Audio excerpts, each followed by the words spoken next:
Hello everyone. I am Sixto Cult, one of the hosts for today's coronation. You can follow me on my social media account. And if you're interested in RPW, of course, in pageantry, go search us. We have so many pageants. For more than 16 contestant, one will be crowned tonight. And I'm also excited for it. From this beautiful country Thailand, Thai people will witness whose head is deserving for the crown. So let's get to it. After seeing the top 9 contestant, now we're moving down into 6 finalists. And now it's time for the question and answer round.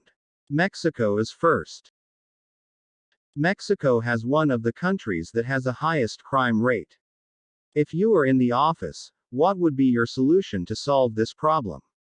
If I am in the office, the first thing I will do is be patient with the information I have gathered and the police in Mexico that belong to the various cases that I will face, because I can't just act lightly, because there must be I also have knowledge that I can use to solve crimes. When I learn well the information I have obtained, I will take an action, because if I do not take an action immediately, there is a chance that I will not catch the people who committed the crime, or the suspects, or even the people who are involved in the crime, and also the victim can also receive his justice, she nor he been waited. Especially the highest case in Mexico is the violence, which many people, especially women and children, experience it, and as a woman is an honor for me to give them justice for the complex and bitter events in their lives. Lastly, when I sit in an office, I will focus and I will immediately give a solution to a case so that all the oppressed can get justice quickly.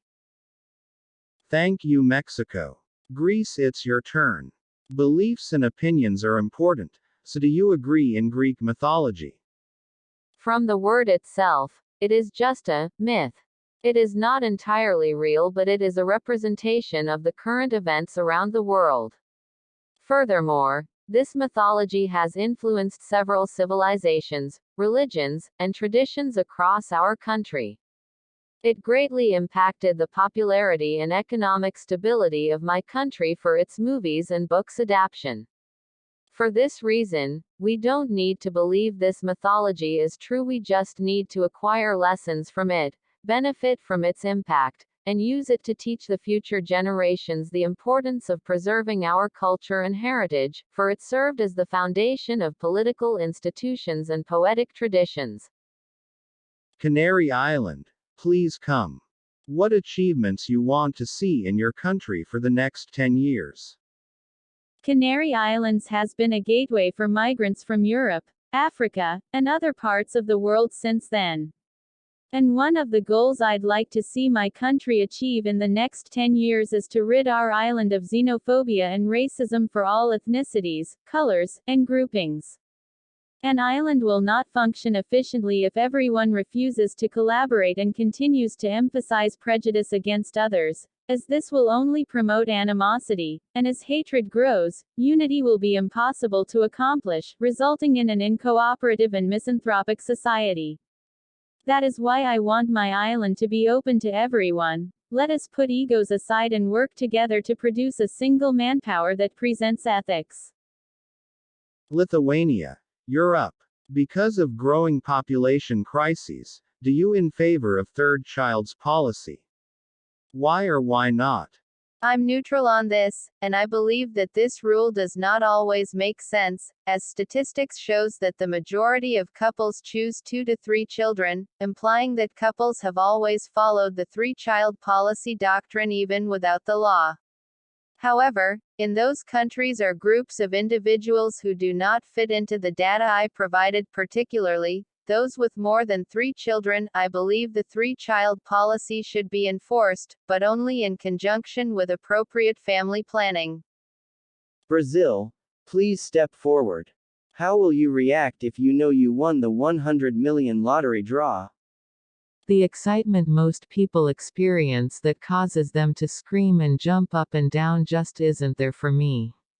Well, everyone talks about giving to friends and family, then spending on themselves. While that sounds noble, I definitely would not do that.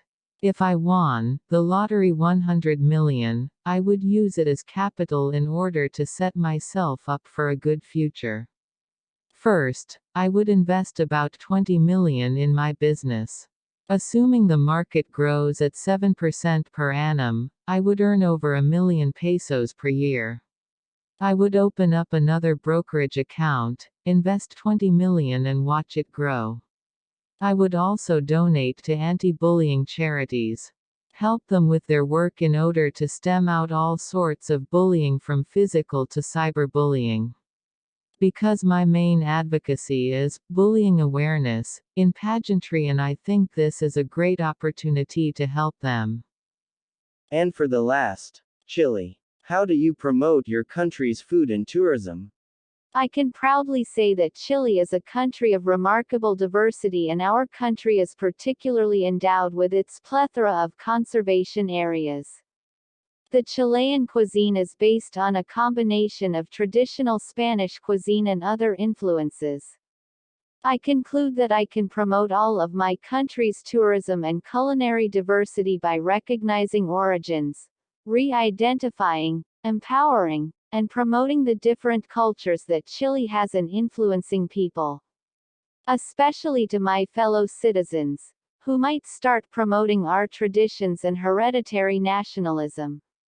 Learn to value our country's thriving cultures, appreciate them, be grateful for what we have, and share the Chilean lineages with the adjacent continents and nations.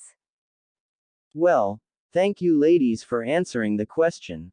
Up next, it's time to meet our top 3 finalists. With Steve, stay tuned everybody.